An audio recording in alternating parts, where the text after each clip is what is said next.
মই তেখেতসকলক আন্তৰিকতাৰে শ্ৰদ্ধা আৰু কৃতজ্ঞতা জ্ঞাপন কৰিছো। নমস্কাৰ।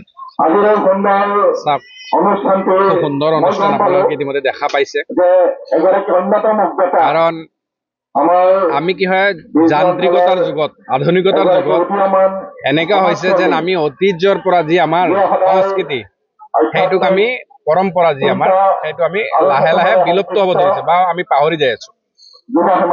মই প্ৰত্যেক বছৰে এনেকুৱা এটা অনুষ্ঠানৰ লগত জড়িত থাকো বিভিন্ন অঞ্চলত বিজনেছ।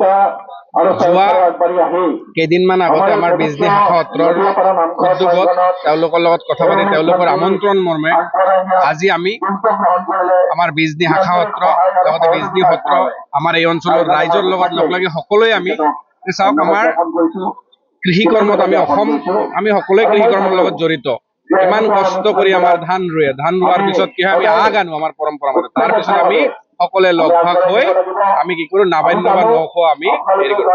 চাওক এটা কথা ইয়াতে কি হয়, প্ৰথম কথা হ'ল আমাৰ যাতে সংস্কৃতিটো বা আমাৰ পৰম্পৰা যাতে বিলুপ্ত নহয় সেইকাৰণে এটা পদক্ষেপ, আৰু লগতে উঠি অহা প্ৰজন্মই যাতে আমাৰ যি পৰম্পৰা এইটো যাতে পাহৰি নাযায় সেইকাৰণে আজি পদক্ষেপ লৈছে আমাৰ বিজনেছ শাখা সত্ৰই। মই কিঞ্চিতভাৱে এওঁলোকৰ লগত জড়িত হৈছো আৰু খুব সুন্দৰ এটা অনুষ্ঠান। আৰু সকলোৱে আমি কিছু সময় পিছত আমি মাটিত বহি আমাৰ যি অতীতৰ যি পৰম্পৰা আমি চৈতাত কলপাতত আমি বহি আমি আহাৰ গ্ৰহণ কৰিম, যি আমাক নতুন চাউল যিটো আমি প্ৰথম চাউল যিটো ভগৱানক আমি অৰ্পণ কৰি গুৰুজনক অৰ্পণ কৰি এতিয়া আমি কিছু সময় পিছত আহাৰ গ্ৰহণ কৰিম। আৰু সঁচাকৈ শলাগ ল'বলগীয়া বিজনেছ শাখা সত্ৰৰ সকলো বাপ আৰু আমাৰ আই মাতৃসকলক ধন্যবাদ জনাইছো।